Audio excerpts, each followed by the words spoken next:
Anchor is the easiest way to make a podcast.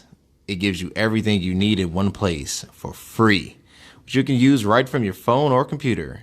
Creation tools allow you to record and edit your podcast so it sounds great. They'll even distribute your podcast for you so it can be heard everywhere: Spotify, Apple Podcasts, Google Podcasts, and many more. You can easily make money from your podcast with no minimum listenership.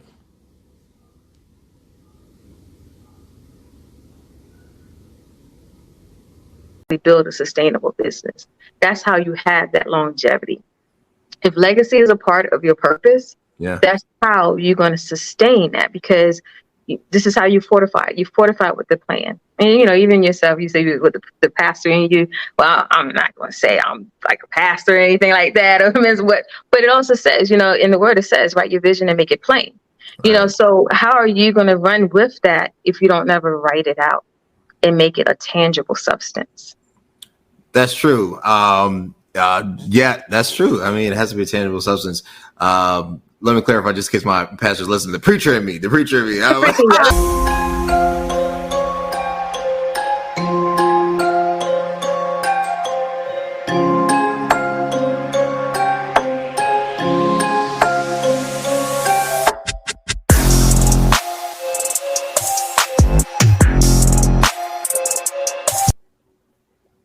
Awesome, everybody. Welcome back to another episode of It Is What It Is podcast. I'm your host, Cody Kelly Look.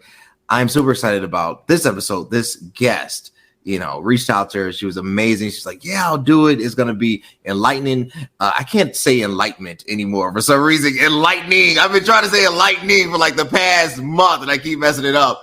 It's going to be filled with strategy, filled with insight, filled with things you can take away and help apply to your business and your brand and your life.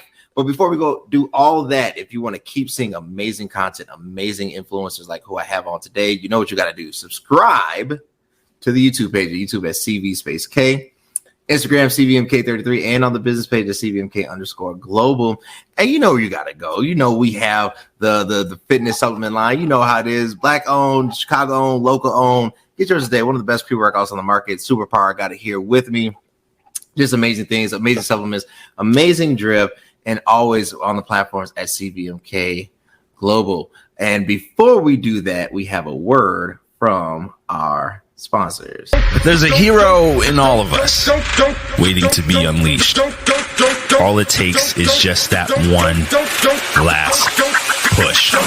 Activate the hero within with CVMK Global Supplements. All natural, steroid-free, designed to enhance performance, build muscle, and increase energy. You are unstoppable. You can do this. Become your own hero at www.cvmkglobal.store.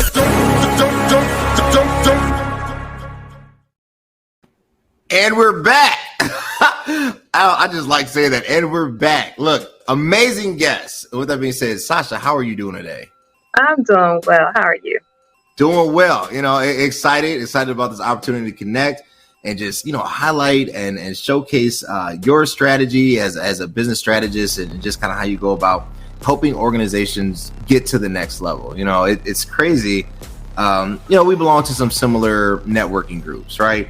And when you're reaching out, trying to, get guests and people that you feel like would add value to the conversation, it can be like throwing darts in the dark, really, in all honesty. But, I saw your posting and I was like, all right, well, let me make this status, right? And like looking for this. It's kind of what I cover. This is the general audience. This is the area and the niche. You responded. So, just thank you first and foremost. But before we get into anything, for those who don't know who you are, if you could just kind of introduce yourself and what you do. Well, hey, everybody. I am Sasha Walton. I'm the owner of SWI Management Group, and we specialize in strategic planning, marketing, and event production. But as well as me being the CEO, I am also a business strategist, a podcast host, an author, and an international speaker. So I help entrepreneurs build sustainable businesses in a holistic way, as well as applying, business strategies and methods to help, just grow their business for longevity and profitability. So that's what we do. Awesome. Y'all connect with Sasha. So I got a couple questions. I got a few things. You're talking about helping organizations holistically. We talk about the blueprint for success. So say I come to you, say, hey, look, this is my business. This is my brand. I'm trying to get this fitness thing off. Obviously, this is a, kind of a will and spoke type operation right now, right? The podcast is how we build the brand, how we get the information out there, but we cover various topics. Where do we start? Because I'm always confused at this point. I'm like, are we starting with accounting? Like, what specific area do you start with? Yeah, so when you talk about the holistic approach, so where I really start with people is that inward work first. I believe that the blueprint of success, it begins with you. It begins from the inside first. Because there are a lot of times we have defeating thoughts, we have limited beliefs, we have fear, we have procrastination is a beast for a lot of people, and then there's that, lack of confidence and self-confidence. You want to make sure you have that. And in entrepreneurship, it's not easy. It is not for the weak at heart. So if you have all those things in you, that will keep you weak in this type of world that we are all in. But that's why I like to start with first when I work with people. And then we go right into, you got to build that foundation. You have to sit there and plan that business out. And a lot of people like to skip that step. They want to go from the idea straight to execution, but they don't have anything in between. And then they're like, oh yeah, we're building a brand, but does that brand have anything to stand on? So a lot of time it's that vision casting when you're looking out and you're thinking, okay, this is why I want my business. I see my business out here. Let's go back, write it out, write all those areas down. And people don't like the tedious part, but a big part of that, not only that inward work, but that planning and writing that vision down is a big part of that blueprint.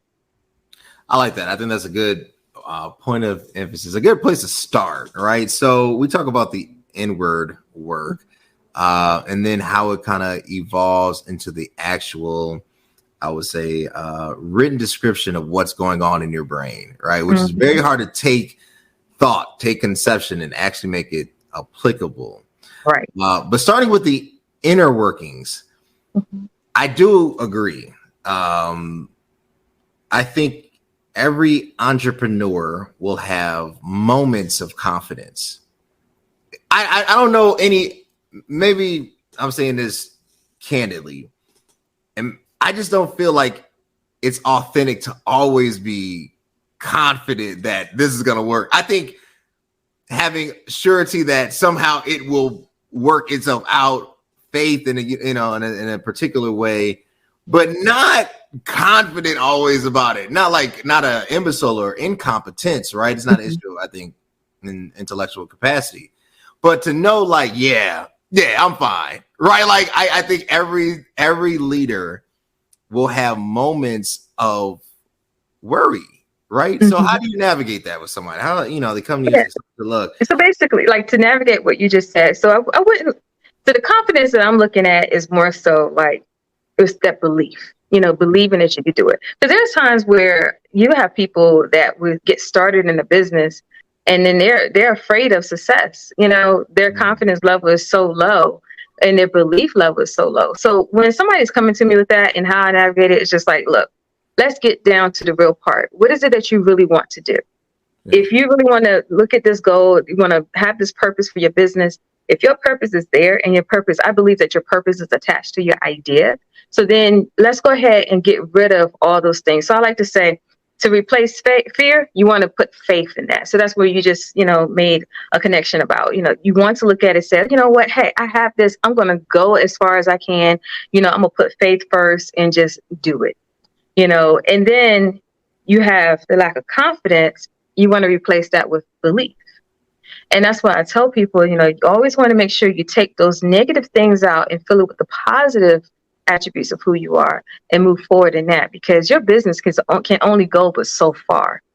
It's going to go as far as you're going to go with it. In order to really be successful, you have to make sure that you hone in on this. And not saying you have to be perfect, because nobody's perfect when it comes down to that, but at least getting a handle on it. Because what will end up happening is you start your business and it'll be easy for you to fall back if something doesn't go your way, or it doesn't go the way that you really want it to go, or, you're not making the people always talking about the 6 figures. You're not even making 3 figures yet. You know what I'm saying? So it's just a lot of times, if those things are not dealt with inside of you, you're going to put that business to the side real easy. It's easy for you to get sidetracked. It's easy for you to, and the beast of it all is procrastination. It's easy for you to keep on putting things to the side and not doing it. So it's really about, if you really want to go forward in this business and you really want to go forward in your purpose, deal with those things first and then go ahead at it, because it's not going to last for so long. And I'm only saying this not just because I see people out here doing whatever, but I've been there. I'm quite sure we all have been there. Sure. And especially if there is an idea that's so big, there could be something so great that you don't even know how to attain it. But because it's so great, you still might sit back on it because you're like, hey, is this really for me to do? Am I worthy of it? So it's just like those type of things that could go through people's heads. And then, the type of confidence that you're talking about, that's like that cockiness in a sense to me, like, oh yeah, I got this in the bag.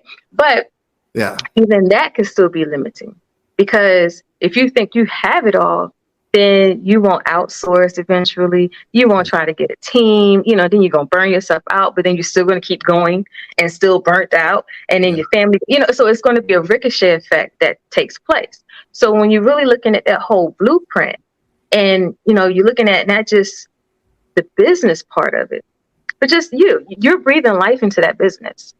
So that breath of life that goes into that business has to be the fullness of who you are that's bringing breath in that. So you raised up a few points that and I know I got to move on to the next question, but I really want to kind of focus on this. Maybe because it's helping me, right? right. So maybe selfishly so. So, I think you're absolutely correct. I think when you hit a wall, it's quite natural to procrastinate. It's just like I have glasses and I'm procrastinating putting these things on because the laptops, I've been on the laptop all day and it just kills my eyes. So like now I'm just, once it gets past 5 p.m., all I do is blink, but you start, you take this idea and you bring it to some sense of viability and you invest all your resources, your energy into making this thing live.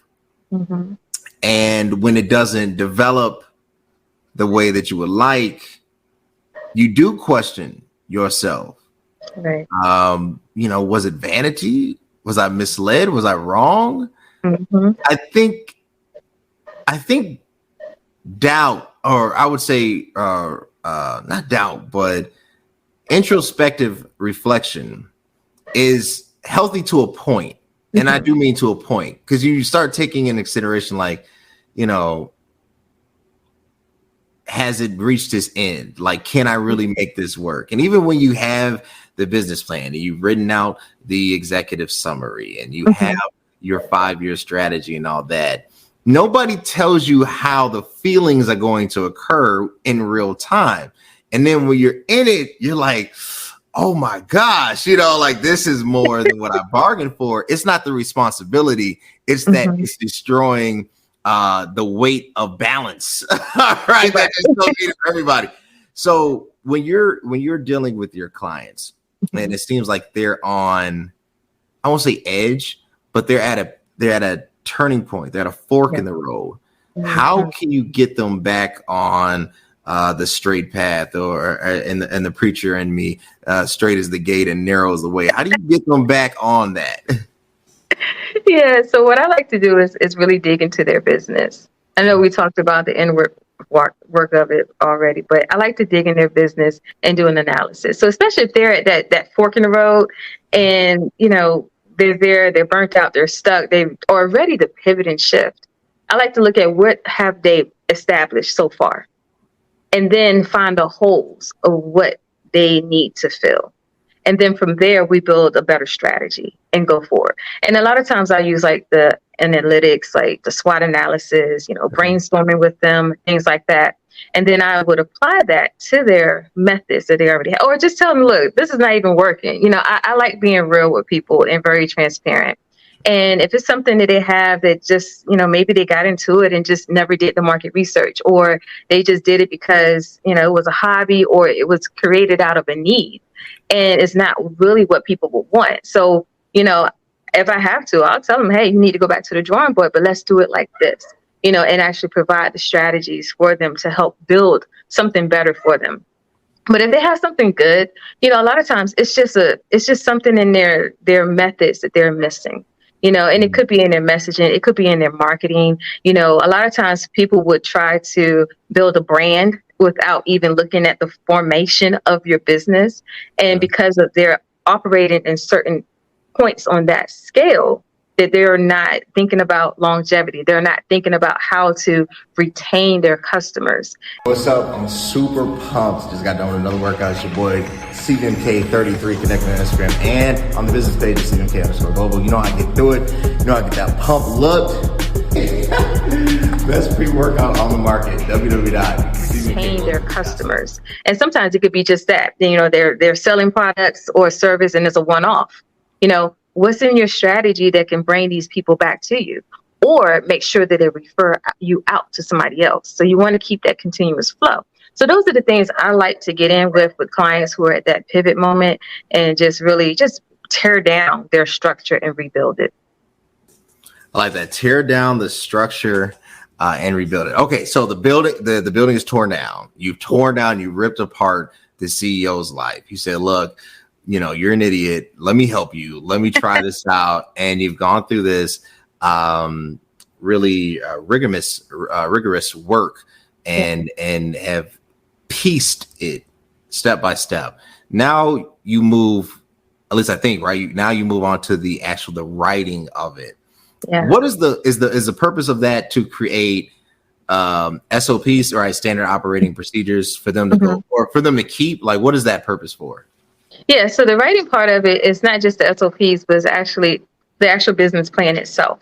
Okay. And with that, because a lot of people skip that step, believe it or not, they will, because, they feel like they got it in their head, they're just going to keep running with it. But with the business plan, you're actually able to, use that strategic foresight and insight when you're looking into your business before it even happened, or before a certain step happened. You have the opportunity to look at, what is your financial planning is going to be like? What type of budget are you going to need to run your business? What type of expenses are you going to have? What technological advances do you need to, include, whether it's your standard operations or procedures, how you're going to write them out, or is there a technology piece that you need to add to that process? These are the things that you actually think out during that process of your planning. Also, even up to succession, if you get sick, that's contingency plan. But if you get sick, what are you going to do? What's in place? So it does take for you to have that business plan. And in that, you write out your SOPs. From that, you have your vision. In that, you also have the culture of your brand and your business and your brand message. All that comes from the actual plan. And so if somebody who's just starting out and they haven't even gotten to the process of, I'm just going to start doing the steps and just being active, they have every opportunity to just say, let's do this from this perspective first. And then that way they have something to always review. You have your quarterly reviews, you have your annual reviews. And one of the things I like to do too is I like to apply corporate methods to small business. Because a lot of times we, small business think small business. That's it. Right. But there's a corporate side to your small business.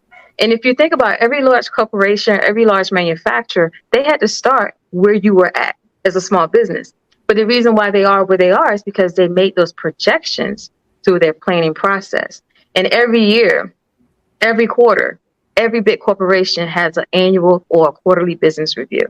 And that's when they're looking at, their financials. How well did they did from this year to last year? What process do they have in place? Do they need to change something? Do they need to add something? So that's the corporate side of small business that people miss out on. And a big part of that comes from your business planning. So that's why I always like to go with that step first and really get that out there.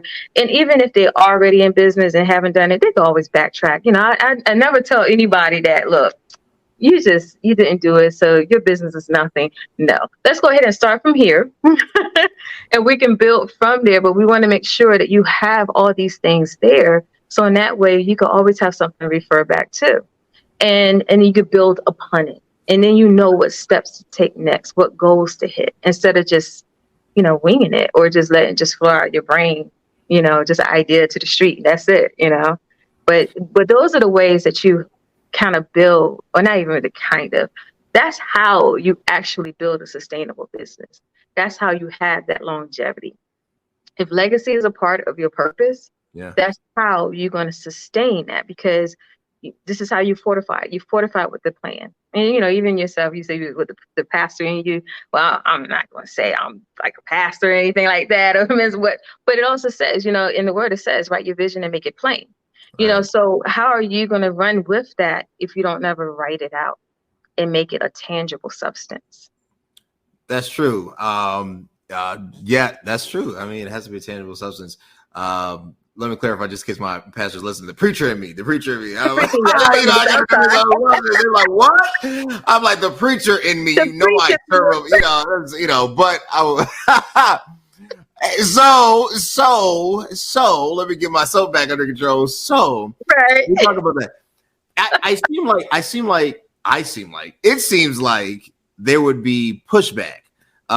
Only because it's not that your solution isn't needed. It's definitely needed. There's a lot of ample opportunity.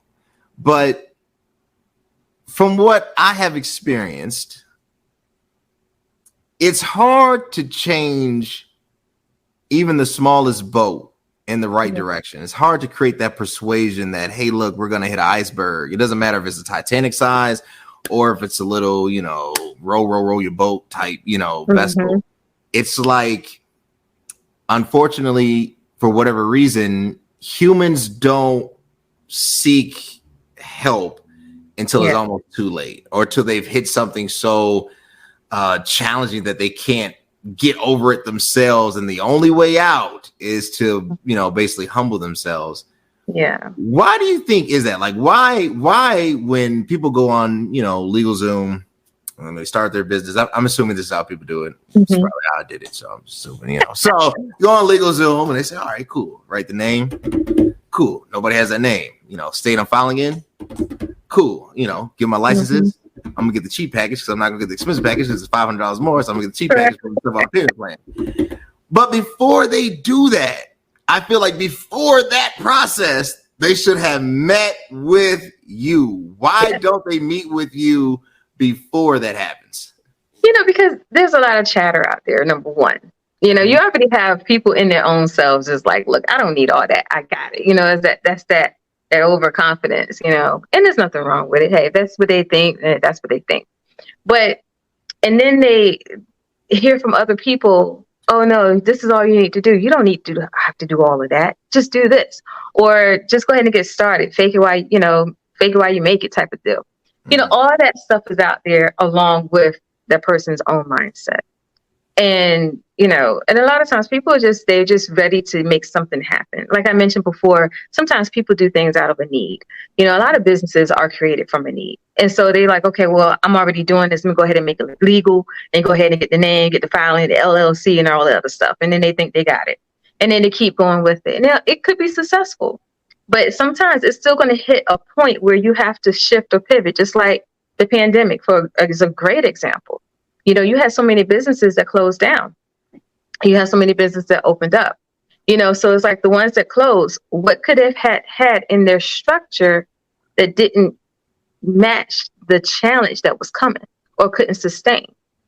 So it's just, or it could have been just a funding thing. So it could have been so many different reasons. But let's just say if it was that in their planning or their structural building of their business, and if it was something there that had a hole or left their foundation weak, then it was hard for them to stand. But, with a lot of businesses, people are going to go out there. They're going to do that part because that's what they know. That's just like almost in a sense, it's like second nature in a sense. Let's go ahead and just do what we know, what we think we know, and keep on going.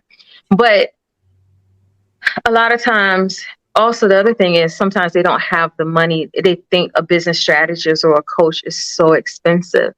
So they may not even have the funds, or they're limited and just say, well, why should I have to pay somebody this if I can go on Google and search it out or just find what I need? But, it kind of goes both ways. Some people are kind of up there, and it makes it intimidating for a new beginner, a new entrepreneur to say, look, I need your help. And then you have people that don't even want to fess up to say, I need help. No. So it's so many different ways and so many different components. But let's just say if somebody say, hey, I've gotten to a place where I'm against the wall and I want to do better, then, that's where they are humbling enough in a point where they can say, you know what, I need to help. Let me go ahead and find somebody. Or I see what somebody's out here, they're doing a good thing. I see them on social media. Let me go ahead and reach out. And they're ready to make the steps. And then we look at that in our own personal lives. Like how many times it does take for us to go around the bush so many times for us to get it right. So a lot of times people take that own mentality in their personal lives and they pour it into their business as well. So it's like so many different ways to look at that and answer that question. And hopefully I answered it well, but no, you did. But yeah, it could be so many different things. But I think the biggest part is the last part that I said. People take their personal thinking inside of business and think that they could carry it the same way. But, you really can't. You have to level yourself up when you come down to that. The danger of personality-driven entities. Like that's a whole episode. That's a whole vibe right then in of itself. It is. You're absolutely correct. Everybody needs help. Everybody, I like to say it like this. Everybody needs a pastor. A pastor needs a pastor. Because you always have to have somebody that not only can hold you accountable, but can help you talk and walk through things that you can't necessarily share with others, right? So covering matters, right? Leadership. And I think we have only defined leadership in one aspect or only on one level. The CEO doesn't mean that you're the only leader or you're the only voice that needs to be heard. But when personality gets involved and people start gravitating toward the personality instead of the substance of a matter, that's where it gets complex. Yeah, I'm gonna leave that one alone. So I got one more question because I know we're coming to the end. I got one more question for you. So every organization is different. Every organization is gonna have different KPIs, different metrics, how they define success for themselves. What is your general definition for? You talk about the blueprint of success when you're meeting with a client. Like, what in your goal? Like regardless of if you go viral. If you have, $1 million in annual revenue a month, my goal is to do this. What is that success metric? It is to sustain. Success can be looked at in so many different ways. And a lot of times the average person is going to look at success they're going to associate it with money and with wealth, not even with wealth, money, because wealth is different. But when you can sustain your business and you have that balance within your business and in your life itself, because it's one and the same for us entrepreneurs.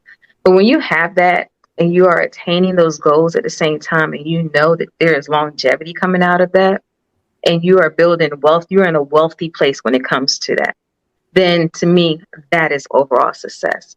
And the reason why I break that down like that is because, just go ahead with the chatter. Everybody's out there. Oh, I got the 6 figures. Or I had an X amount a month. I had 50,000, whatever. Yeah. They in their eyes, they're looking at it as they're being successful. But the successful part is your net. Your success is built in that net. What is your true profit? Because if you have 6 figures, but you're only taking home 4, then are you truly successful? It may look right on paper when you go for investments and all this other stuff and people coming in. That's good for your valuation. But when it comes down to your overall success, what's your cash flow looking like? If you want to look at success in terms of money, but when you're looking at success in terms of overall, like I said, with the whole blueprint of success being the whole inward part of you being poured into your business. But if you have that balance, that overall balance, you create a legacy, you have that longevity, and you are sustaining your business, then that's success. That's how I defined it. Sustainability. And it does matter because you don't want to be here today and gone tomorrow. Sasha, if the people wanted to connect with you, say, look, I need your services. I need a business strategist. Where can they reach you? Where should they follow you? Where can they connect with you? Yeah, so I'm on Facebook. They can follow me on Facebook. It is Sasha Walton. You can also email me. It's info@swimgtgroup.com, or definitely follow me on Instagram. It's That Girl Sash. It's SACH. That Girl Sash. Either one. I'm checking all of it, so you'll get with me. Y'all connect with Sasha, That Girl Sasha. Hit her up on the email, follow her, acquire her services, and let me pause. PSA announcement. Support Black-owned businesses. You know what I'm saying? Like, I support everybody. I don't care who you are. I support business. If you're a good business, you're a good business. But we got to value ourselves, right? Support us, because we're going to be the ones, helping you pray through on the altar. So you might as well. Support her, follow her, connect with her. And if you want to keep seeing amazing influencers like Sasha, you know what you got to do. It's right there in the bottom. YouTube at CV_K, Instagram CVMK33, and on the business page CVMK_global, TikTok CVMK Globe, because they wouldn't let me fit global. But you know where you're gonna go to get the best supplements. www.cvmkglobal.store. And with that being said, I appreciate it, guys. Till next time. Thanks.